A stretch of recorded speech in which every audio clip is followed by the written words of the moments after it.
The law is not the foundation of the house, but the scaffolding added later. Kailanman hindi nabubuo ang isang bahay na nauuna ang design. Nauuna lagi ang foundation. Ganun din kung papaano natin tignan ang promise ng Panginoon kay Kristo. He is the foundation. The law just came afterward. So again, do not demonize the law. In fact, it serves God's purpose for a time. Yet it neither changes the foundation that had already been laid in the promise in Christ, nor it becomes a lens through which the whole structure of the house must be interpreted. And so we can say that the later covenant, it does not rewrite or edit the earlier one.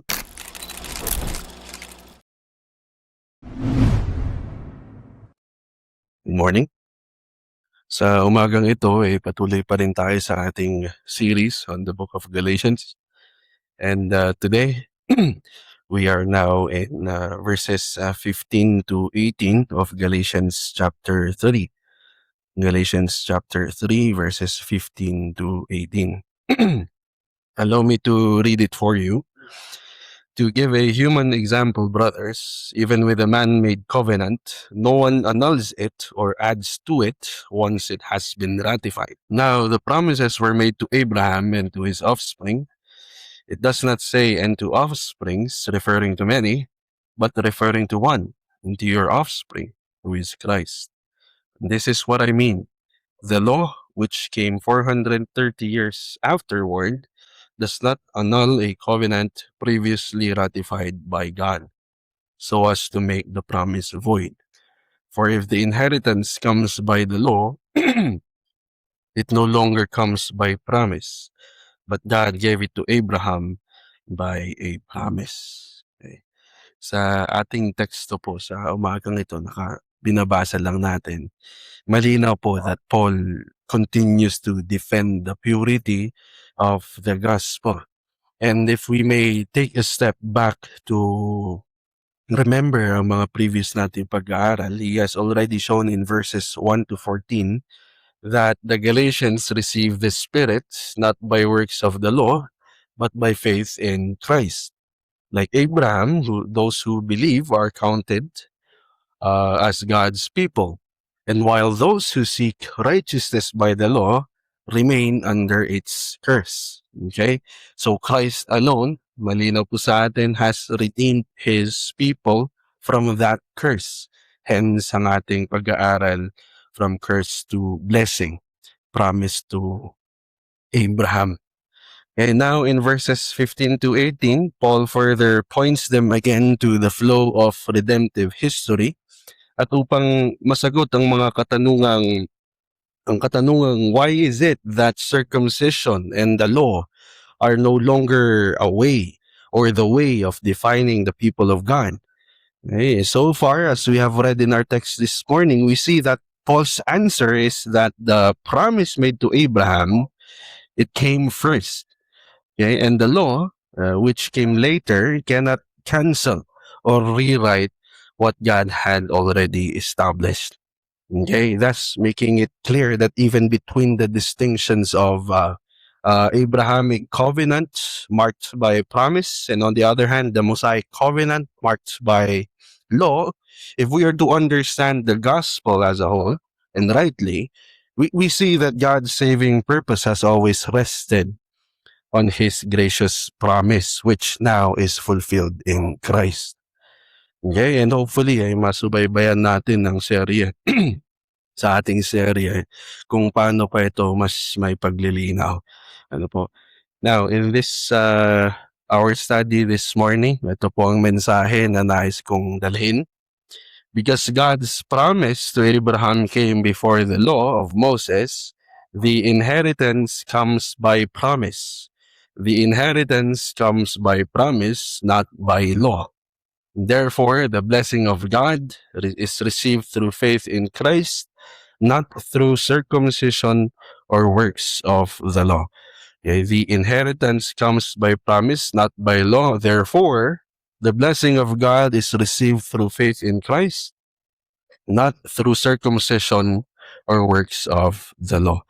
At ngayon, upang mapatunayan or to prove that the inheritance comes by promise and not by law, Paul leads us through 3 steps. First, he shows that God's promise is fixed and unalterable, hindi nagbabago. Second, he shows that this promise was always centered in Christ. And third, he shows that the law coming later cannot cancel what God had already established. So kung aking babanggitin lamang ang unang punto, the promise confirmed. Second is the promise centered in Christ. Third and the last is the promise cannot be canceled. So the promise confirmed, the promise centered in Christ, and the promise cannot be canceled. Okay? Sa ating pagbabasa, kapansin-pansin po kung paano or how Paul opens verse 15 with what seems to be a warmer pastoral tone. Ano po? In verse 15, to give a human example, brothers. Okay, so in this opening line ay ating nakikita ang 2 important things that have already become clear.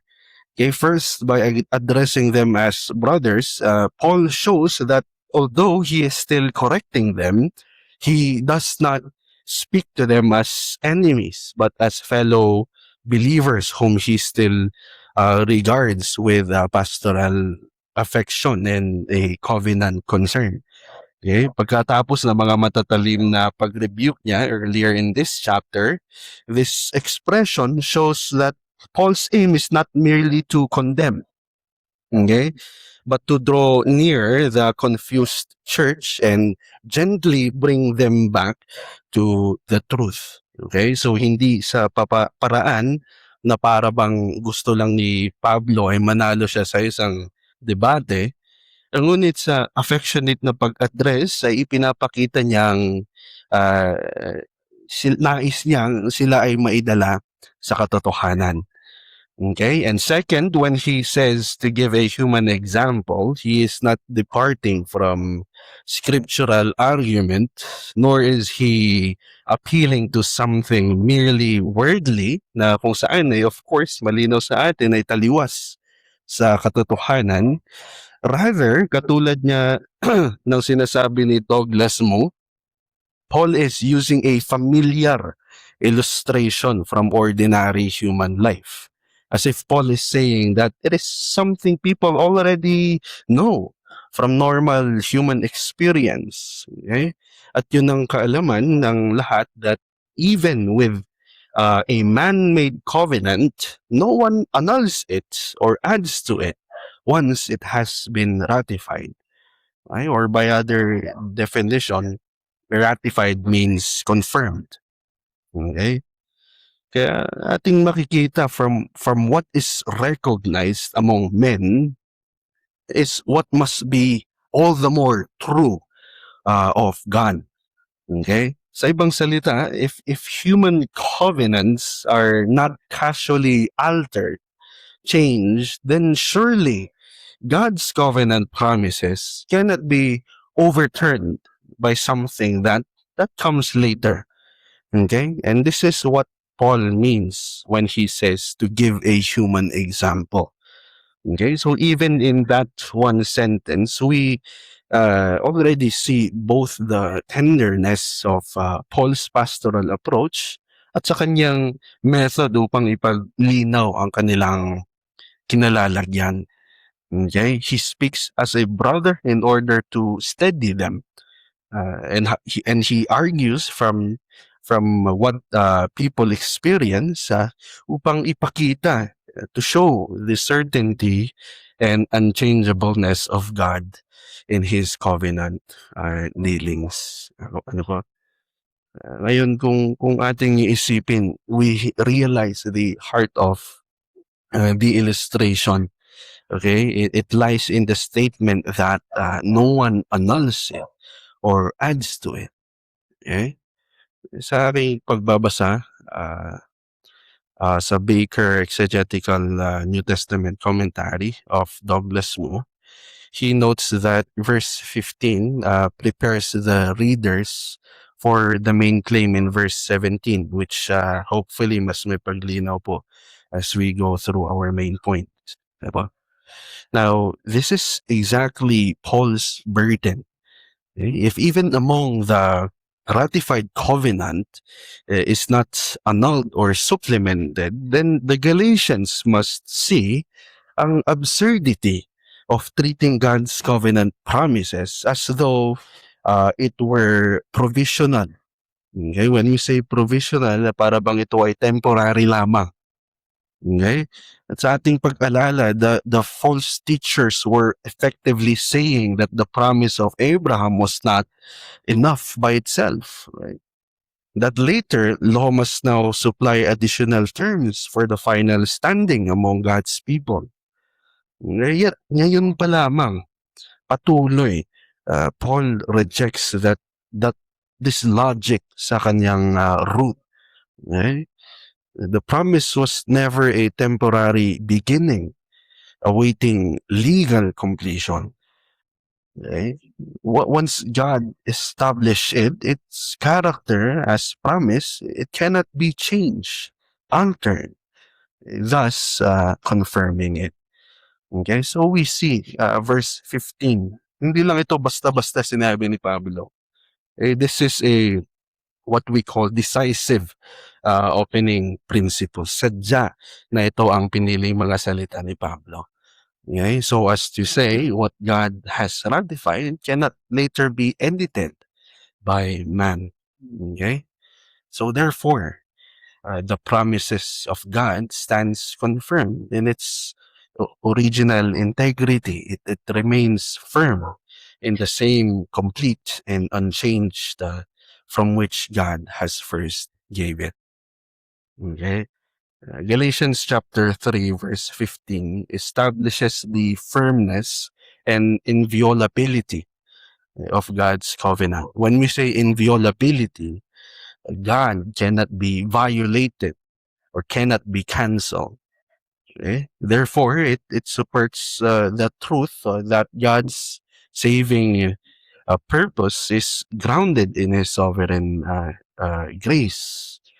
Hindi nagsimula sa grace at later on, magbabago, mapapatuloy sa mga human works or human contribution.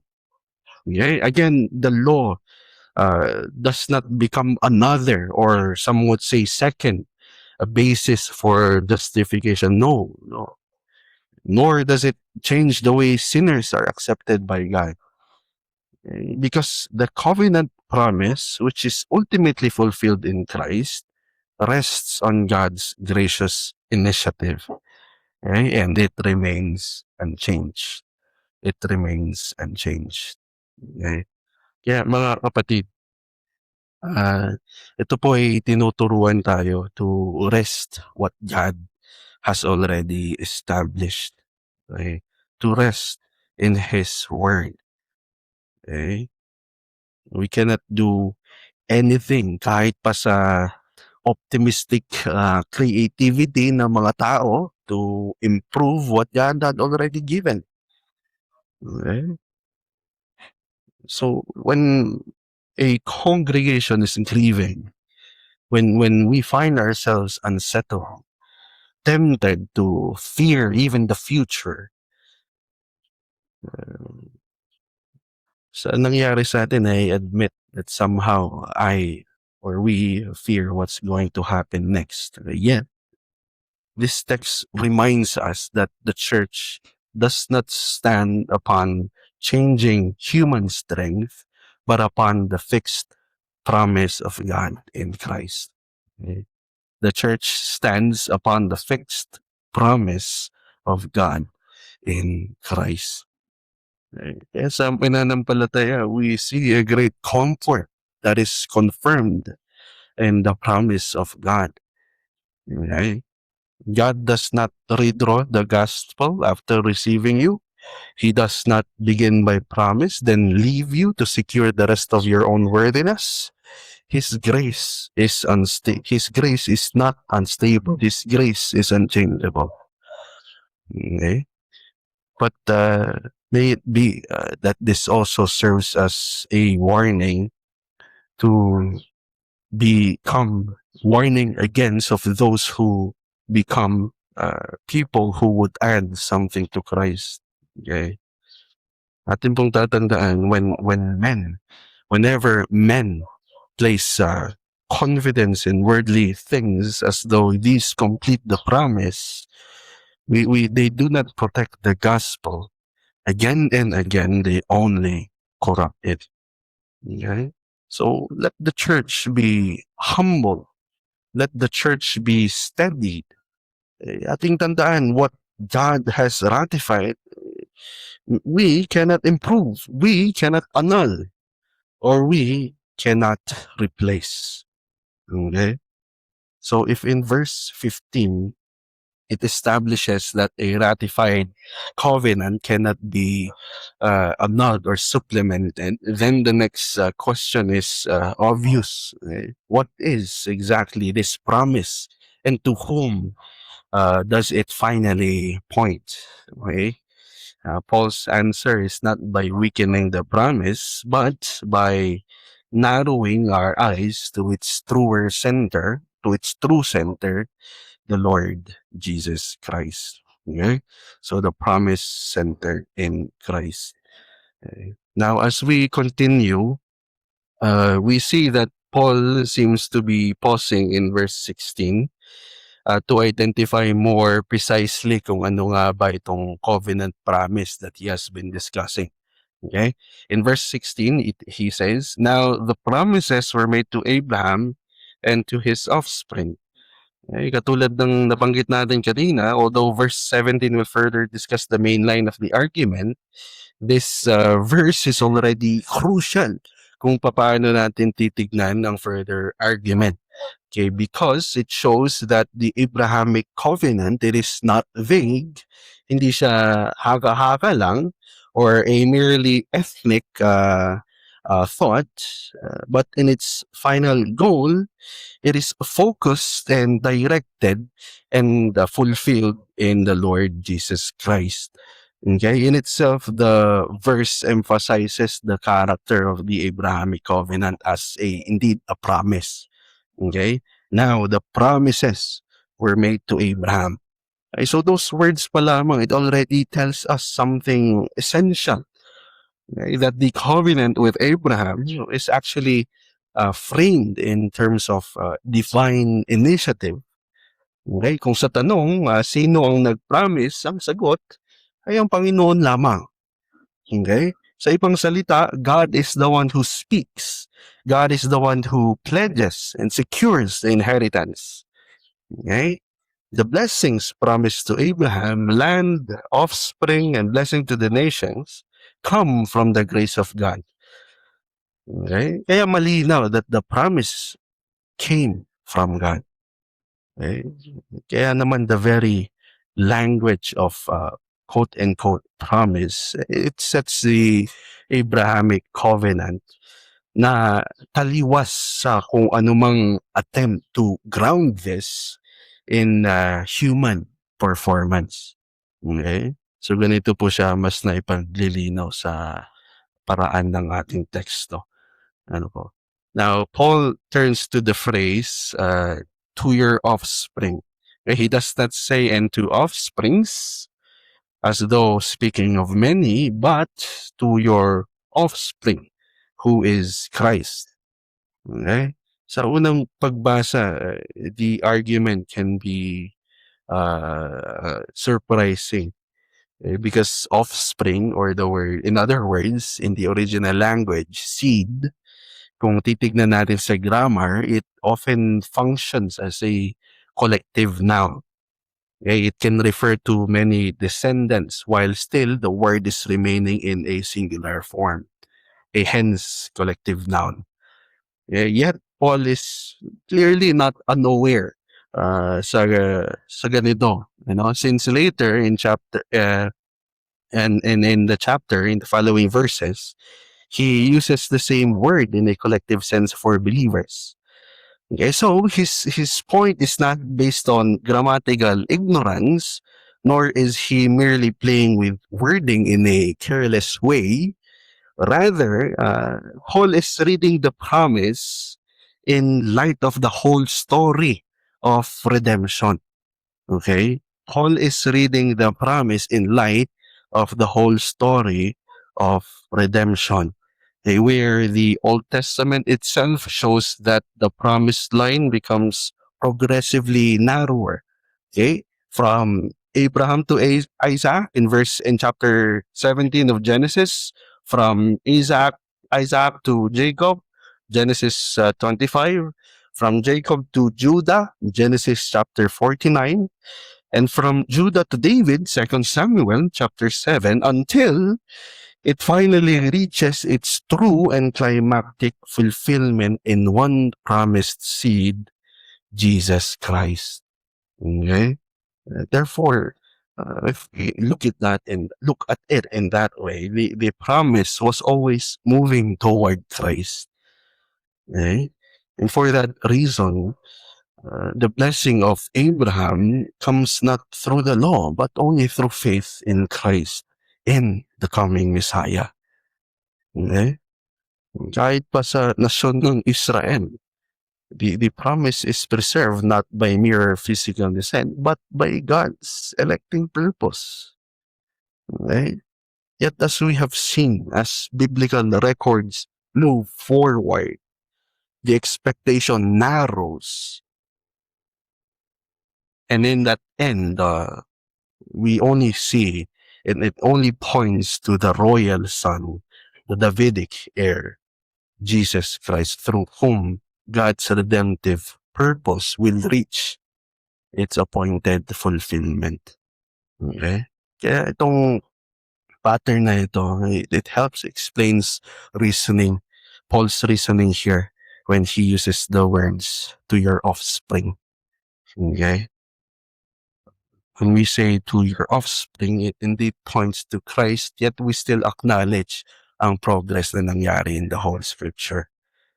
Okay? The promise to Abraham was indeed connected to a people, but it was always moving toward Christ. Okay? And this is why the verse is so important for Paul's argument in Galatians. Okay? The blessing to Abraham does not come to nations by simple ethnic connection, nor by adherence to the Mosaic law, but through the Messiah. Through the Messiah. And so here, if we think about it, we realize that Christ, he was never incidental to the promise. Okay? He was never incidental to the promise. And all the more, he has always been the center of God's promise. He has always been the center of the promise. So they become heirs because they belong to Christ. We become heirs because we belong to Christ. We share the inheritance because we are united to the one in whom the promise is fulfilled. Okay? Muli, we see it clearer. Ang sentro, ang promise, it has always been centered in one person. Okay? So, understanding that, to move away from Christ and back to the law, tulad niya ng naging temptasyon sa kanila, as the principle of inheritance, it is no small nor minor mistake. Okay? We understand that we go against, we reject, okay? Binabaliwala natin ang kabuuan ng redemptive history na itinaguyod ng Panginoon. Okay? It is to misunderstand where the promise was always meant to lead in the Lord. and to the Lord Jesus Christ. Okay. So Galatians chapter 3, verse 16 teaches that the Abrahamic promise is fulfilled in Christ as the one and true appointed seed. If we look at it in a 1689 framework, this underscores the covenant blessings of God come to his people through the mediator alone. Okay, Christ as the covenant heir. And all who are united to him by faith share in what was promised. Okay, thus the people of God are ultimately defined by union with Christ. Wala nang ibang paraan. Okay? Wala nang ibang paraan. Okay? So the promise is, if we look at it, the promise has always been gracious in its origin on how God started it, and Christological in its fulfillment. So papaano ito na-fulfill? Ipinakitang na-fulfill kay Kristo. Okay? Brothers and sisters, this means that all covenant hope stands or falls with Christ. Okay? The church is preserved by the living mediator in whom all the promises of God are secured. So for the very believer, this is a deep comfort for us. Our hope does not depend on our ability to make ourselves worthy of the promise. It rests on Christ, the true seed. And therefore, if it is in Christ, it is stable. Okay? Hindi na natin kailangan gawin yung mga nakikita natin ngayon sa social media in light of this Holy Week. Okay? Christ has already fulfilled it. Okay? And so, it further exposes false confidence. Okay? We may be near the church. We may be familiar with the truth. Magaling tayo pagdating sa scripture. Active tayo in every Sunday gatherings. Yet, if we are not resting in Christ Himself, all those are nothing. Okay? So, this verse does not allow us to find assurance on an outward basis alone. Okay? Na para bang feeling natin if ginagawa natin yung nangyari kay Kristo, we contribute to something very great. No. If the promise is centered in Christ, then to remain outside of Him is to remain outside the inheritance. Okay? So let the church cling to Christ alone. When He stands at the center, the promise is clear. The gospel is guarded, and the people of God are rightly gathered. Okay?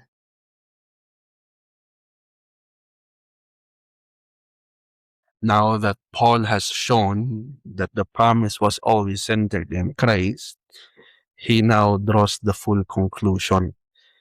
If the promise was ratified by God, confirmed by God, and fulfilled in His Son, we can only come to one conclusion.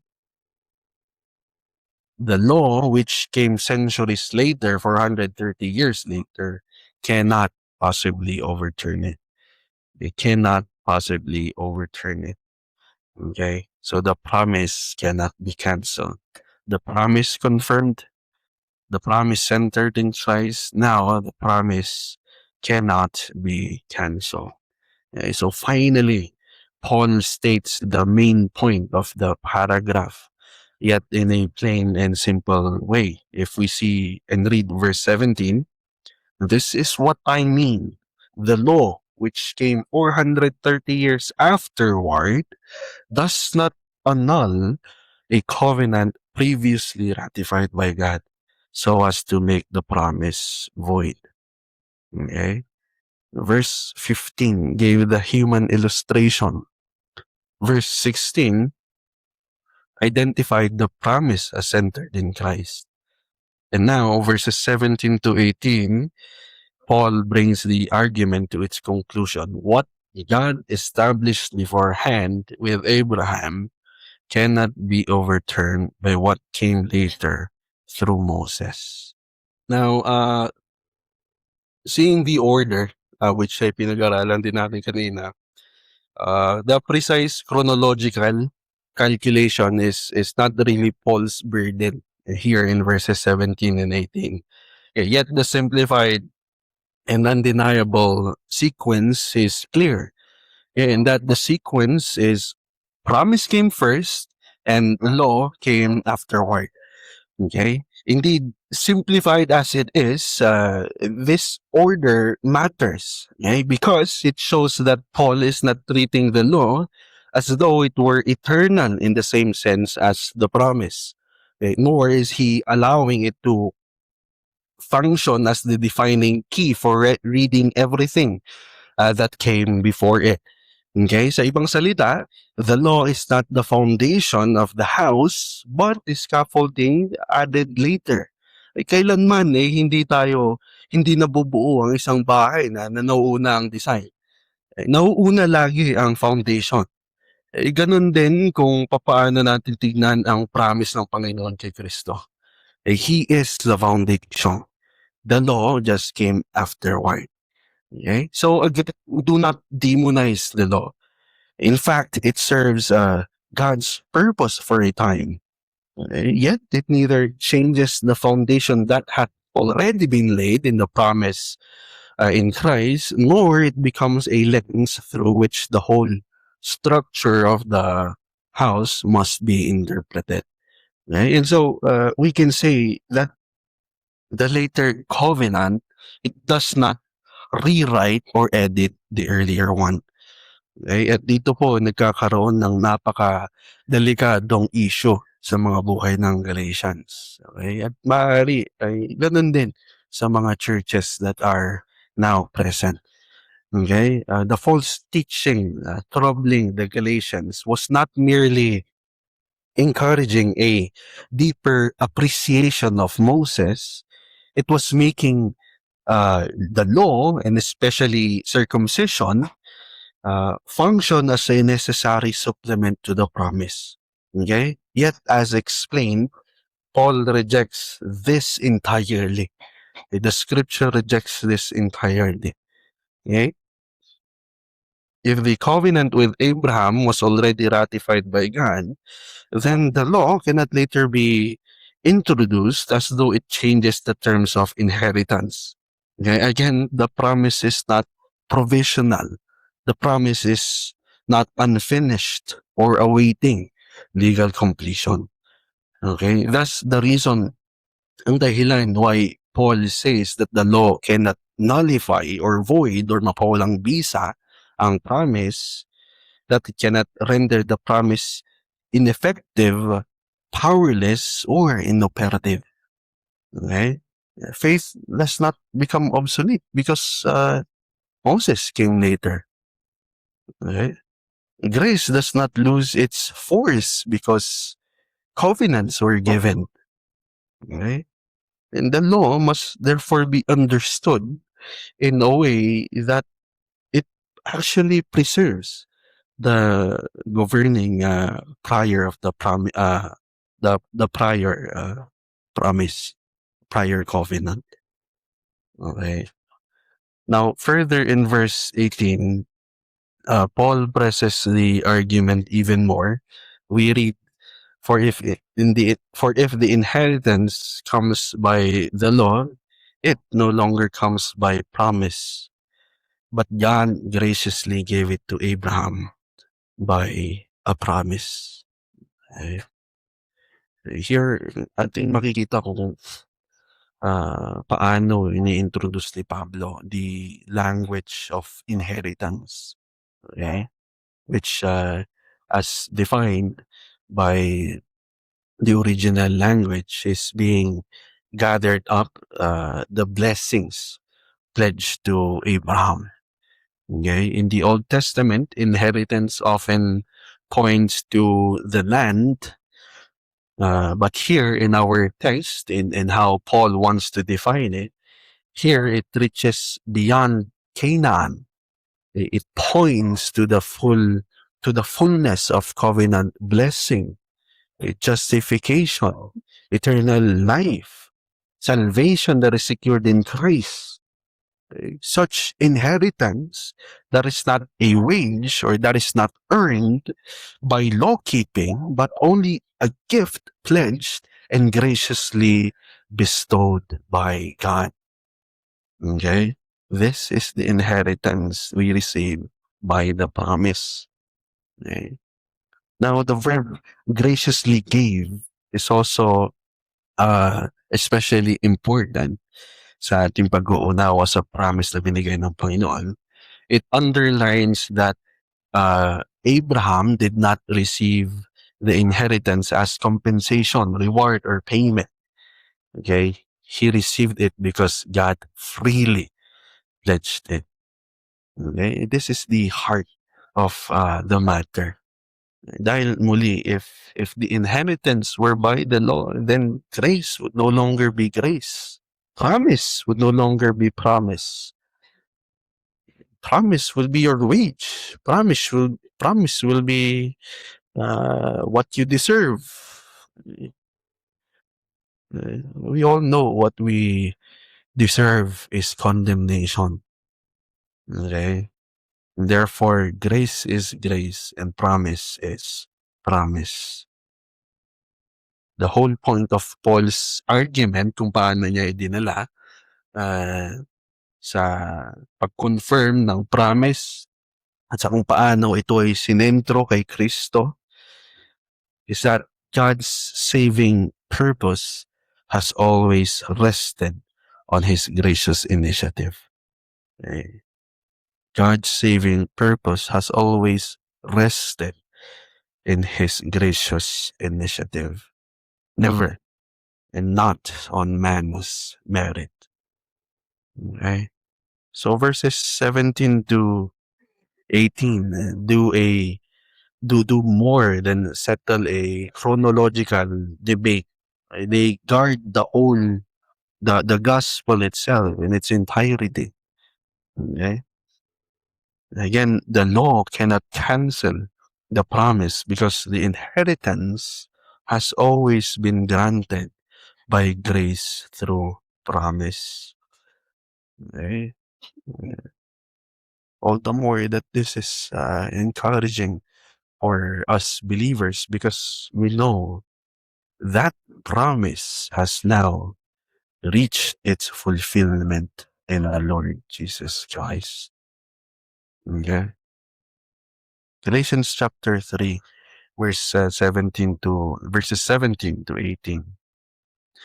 It protects the priority of how we see the grace of God ang nangunguna sa pagdeal ng Panginoon sa kanyang mga covenant. It teaches us that the promise to Abraham, again, is not overturned by later in Moses' administration because the basis of acceptance was always before God was always in Christ. Okay. Again, the law cannot become a second foundation. Okay. And the inheritance belongs to those who receive God's gracious promise in Christ. Okay? Thus, salvation remains from first to last a matter of divine initiative, covenant mercy, bestowal, gracious bestowal, all by God. Okay? Brothers and sisters, this text teaches us where stability truly lies. Okay? Saan nga ba tunay na matatagpuan ang stability? Okay? So in a time where a church feels shaken, uncertain, and exposed. We must remember that the inheritance of God's people was never secured by the strength of man. All throughout redemptive history, there was none, but only the promise of God. Eh, tatandaan, what God has pledged in Christ cannot be canceled or voided later. What troubles man ang ating maranasan. Okay? So, in light of our situation, if this is Christ's church, malubha man ng ating sitwasyon sa ngayon, if this is Christ's church, He will hold us fast. Okay? Ano man ang iyong kinalalagyan, kung ikaw ay sakay Kristo, He will hold you fast. Eh, so hindi mananampalataya, there is no amount of effort that can secure what only promise can give. Tayo ay lumapit kay Kristo and plead sa kanyang kahabagan. Okay? So let the church cling not to self, but to the God who graciously gives. Okay? Sa ating pagtatapos, mga kapatid, Paul, as we have seen, does not confuse us what God has distinguished. Okay? That the promise to Abraham came first, the law came later, and what came later cannot overturn what God had already established by His grace. Okay? That means we must learn to read the Bible the way that Paul does, not by flattening everything, but by seeing the unfolding wisdom of God in redemptive history. Okay? And if we fail to distinguish promise and law, where scripture, or as how Paul distinguishes them, we will soon confuse grace and works. We will soon confuse faith and merit, Christ and self-righteousness. Okay? So where does this leave us? It only leaves us here. The law says, do this, but the gospel says, receive this. The law only exposes what we are. The promise reveals what God gives in Christ. The law commands, but the gospel gives Christ. And that is our hope. Our hope is Christ alone. According to God's gracious promise alone. Promise over law. Promise over law. So let the weary take comfort. Let the proud be humble. Let the church stand fast in this gospel. The inheritance is by promise. The promise is fulfilled in Christ. And the glory belongs to God alone. The glory belongs to God alone. Tayo po'y manalangin. We are humbled, our gracious God, to have heard your word this morning. And in our feeble frailty as human beings, we lack wisdom. Yet it only points us to Christ, to indeed plead for your grace in Him, sa inyong pagbubukas, sa inyong initiative, upang ipagbukas sa amin ang inyong mga salitang, ipagbukas sa amin ang katotohanan, to teach us more of your wisdom, to draw us more or nearer to Christ and away from which you have saved us from wickedness, sinfulness, things of which you kinasusuklaman ninyo, Panginoon.